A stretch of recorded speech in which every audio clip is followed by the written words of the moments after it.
Assalamualaikum warahmatullahi wabarakatuh, teman-teman. Alhamdulillah, sholawat Nabi Allahumma sholli ala Muhammad.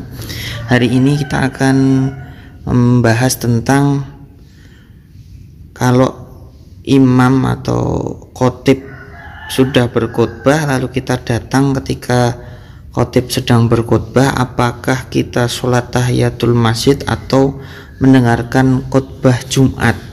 Karena khutbah Jumat ini termasuk rukun, apakah yang sunnah ini kemudian mengalahkan yang rukun atau bisa seperti apa? Jadi teman-teman, bukan masalah sunnah mengalahkan yang rukun, tetapi ini adalah penjelasan dari Nabi SAW ketika suatu hal terjadi. Ini yang Nabi lakukan seperti ini.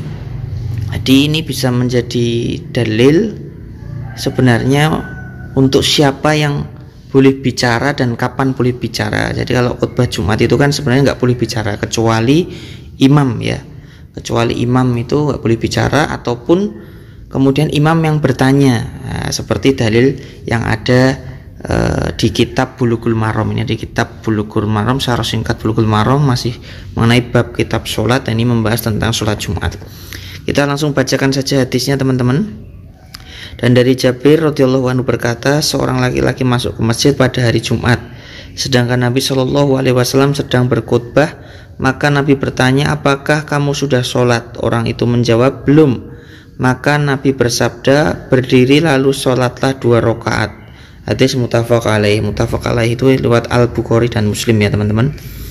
Artinya kedua orang tersebut mensepakati hadis tersebut sahih.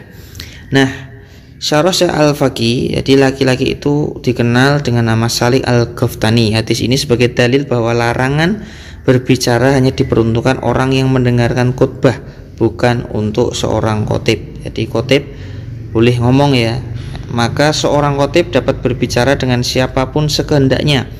Nabi Shallallahu alaihi wasallam pernah berkata, wahai fulan, dekatlah ke sini, dan semisalnya. Begitu pula bagi yang mendengarkan dapat berbicara dengan khotib yang hal yang berkaitan dengan khutbah.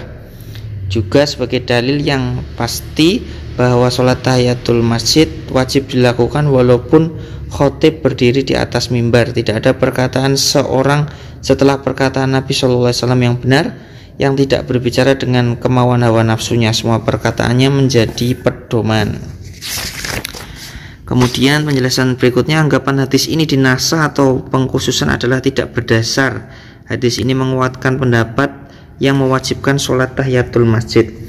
Syarah Syekh Utsaimin, hadis ini mengindikasikan bahwa orang yang masuk masjid saat imam berkhutbah tidak ditegur. Boleh bagi seorang khotib berbicara dengan orang lain, dan orang yang masuk masjid saat imam berkhutbah ia tidak langsung duduk sampai melakukan sholat 2 rakaat. Orang yang memasuki masjid wajib melakukan sholat 2 rakaat tahiyatul masjid. Ini dalil diperbolehkannya ketika imam berkhutbah kita sholat tahiyatul masjid.